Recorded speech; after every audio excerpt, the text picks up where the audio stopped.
the agent isn't. However, managers are prevented by law from booking.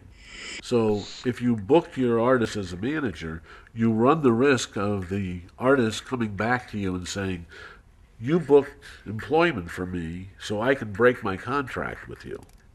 And there have been key cases where that's how they got out of their management contract, by stating that they manager in his in the state's definition of a manager, it says you cannot procure employment. You have to go through a bona fide bonded agent that is licensed by the state. Now that license costs about $35, but you can't be a manager. So, I mean, there's no doubt that the first person on the team is the manager, the guy who believes, you're spending all your time creating the music, and he or she will spend all his time promoting your career. That's what a manager is supposed to do. Promoting it to an agent, promoting it to a television show, promoting it to a record company, to a publisher, selling your wares. That's what he's there to do. Then after that, if you have a record deal, I mean, that's probably the key next step. Publishing and record deals need to be aboard. And then the last step is an agent, because you're really not going to, there's no need to work other than to build a base locally where you can hone your music and kind of fine-tune it by having the feedback of an audience. A lot of bands find that 30 days into the tour, they're playing a much different set than they started with, because they kind of read the audience and find out what they react to and how to pace it. I mean, one of the things I did as an agent, which is not standard, is not part of an agent's, there are some people that just say, just book the dates, I don't want to see you, don't show up. They close the door on you. That was frustrating. But there are a lot of acts that are like that. Then there's others that expect you to show up, and if you don't show up, you're liable to lose the client.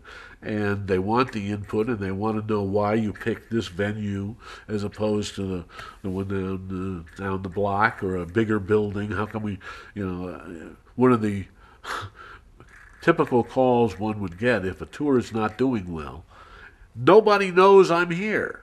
I've talked to all my friends in the city, and they didn't hear one radio spot. And the promoter, it's your fault for putting me with that promoter. And you'd say, well, no, here's a guy who said, Tom, I want to throw 50 grand out the window. Who can I buy and not advertise so I can lose this money? I said, never made sense, but you can't tell an artist that, so you had to sit there and listen. Well, I don't know why. I'm going to find out. I'm going to check the schedules and see where he spent his money. And the other one is, if I would have played Staples, we would have sold out. But you put me in the Forum, and nobody likes that building, so I had, half a house. And sometimes there's validity in that, but not too often, and generally it's not a giant swing. But an agent that can be brought in and you can hear, I mean, that was one of the teaching points of, you have to stand up and give them the reason.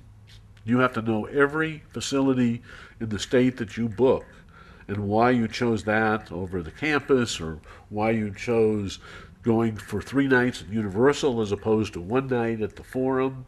1 night you're in and out and it's a big deal, but you can cause more of a press and media spin if you stay and do 3 days at the Greek. Or do you want to you've played indoors, why don't we play outdoors under the stars? It makes it a different event. There's a lot of things that can be given to it if you're looking for longevity. If you're just looking for the quick kill, and today we're seeing in the year we've just had, we're seeing artists who careers are 2 and 3 years long, and that's it. And it's flash in the pan, make a fortune, and disappear. That really has never been in the business. That's something that really is very rare. People would, build on album 1 and the following, and people would follow acts for 8, 10, 12 years before they got to be headliners.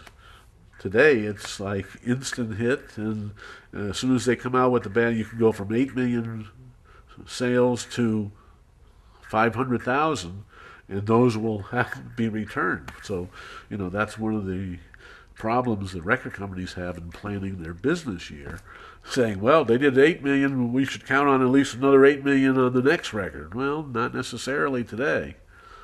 So it's, again, and if you rush to judgment, if you rush to make a record before you're really able to create the material for it, it's going to shorten your career.